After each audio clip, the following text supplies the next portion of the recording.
ఇప్పుడు మళ్ళీ కామనర్‌గా వీడికి ఏంటంటే ప్రాబ్లము, మొన్న ఒక అబ్బాయి వచ్చి అందులో ఎందులో పెట్టుబడి పెట్టమన్నాడు. అదేదో అయ్యింది.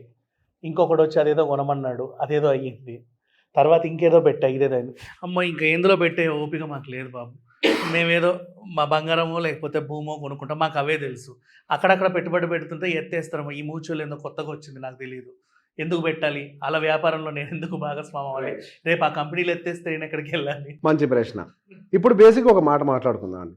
ఇప్పుడు వాళ్ళందరూ విసిగెత్తిపోయారని చెప్తున్నారు చూసారా? వాళ్ళు విసిగెత్తిపోయినటువంటి ప్రోడక్ట్స్‌ని ఫస్ట్ మీరు అర్థం చేసుకుంటే, ఒకటి పెట్టుబడి పెట్టేటప్పుడు మ్యూచువల్ ఫండ్‌లో కూడా చాలామంది నా దగ్గరకు వచ్చినప్పుడు, సార్ మ్యూచువల్ ఫండ్‌లో ₹2 వడ్డీ వస్తదని అంటారు. నువ్వు ఏం మాట్లాడుతున్నావు? వడ్డీ వ్యాపారం చేయడానికి వచ్చావా? లేకపోతే పెట్టుబడి పెట్టడానికి పెట్టుకొచ్చావా? తెలియక అడుగుతారులేండి. అట్లని కాదండి. అత్యాస పాయింట్ ఏంటి అని అంటే అత్యాస. ఆశ ఉండాలండి. మనిషికి ఆశ ఉంటే ఎదుగుతాడు. అత్యాస ఉంటే అవును. ఇప్పుడు నువ్వు ₹2 వడ్డీ వస్తుందని చెప్పి ఎవడని చెప్తే నువ్వు అక్కడికి వెళ్ళిపోతావు.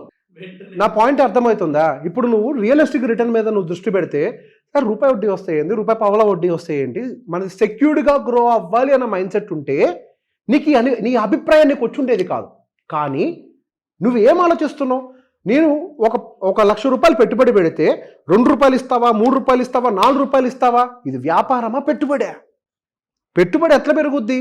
అంచెలంచెలుగా కొద్దిగా పైకి వెళ్తుంది, ఆగుతుంది, కిందకు వస్తుంది, పైకి వెళ్తుంది, అంచెలంచెలుగా ఎదుగుద్ది పెట్టుబడి. ₹2, ₹3 పాయింట్ ఏంటి అని అంటే, ఈ వీడియో ద్వారా ప్రజలందరికీ అర్థం కావాల్సింది ఏంటి అని అంటే, నీ ఆశే నిన్ను ఎదగనీయకుండా చేస్తోంది. నీ ఆశ నిన్ను ఒక రాంగ్ ప్రోడక్ట్ వైపు, ఒక మోసగాడి వైపు నిన్ను తీసుకెళ్తోంది. వాడు అంత బాగా చెప్తున్నాడు. కొత్త ప్రపంచాన్ని దగ్గర చూపిస్తున్నాడు. నీకు ₹2 ఇస్తా, ₹3 ఇస్తా. నాకు ఒక్క లాజిక్ అడుగుతానండి. నిజంగా ₹2, ₹3 రిస్క్ లేకుండా వచ్చే వ్యాపారం ఉంటే, రిలయన్స్ అంబానీ ఆ పెట్రోల్ మూసేసి, ఇండస్ట్రీలన్నీ మూసేసి ఇక్కడ పెట్టుకుంటాడుగా. అంతే కదా? ఎందుకు అందరు ఈ వ్యాపారాలు చేయాలి? ఎందుకు మనం ఇంత కష్టపడాలి? ఉన్న ఆస్తి లేదో 4 ఎకరాలు ఏదో అమ్ముకొని వచ్చి ఇక్కడ పెట్టుకొని ప్రశాంతంగా ₹3, ₹4 వడ్డీలు తీసుకోలేవా? రియాలిటీ చెక్ చేసుకోవాలండి. మనిషికి అత్యాశ ఉండొద్దు, ఆశ ఉండాలి. ఆశ మనిషి ఎదగడానికి ఉపయోగపడుతుంది. అత్యాశ నిన్ను నేలకేసి కొడుతుంది.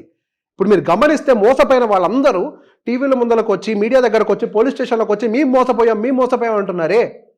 నువ్వు కాదా నీ జుట్టు తీసుకెళ్ళి వాడి చేతిలో పెట్టింది? నువ్వే కదా పెట్టింది. నువ్వు ఎందుకు ఆశపడ్డావు డబ్బులకి?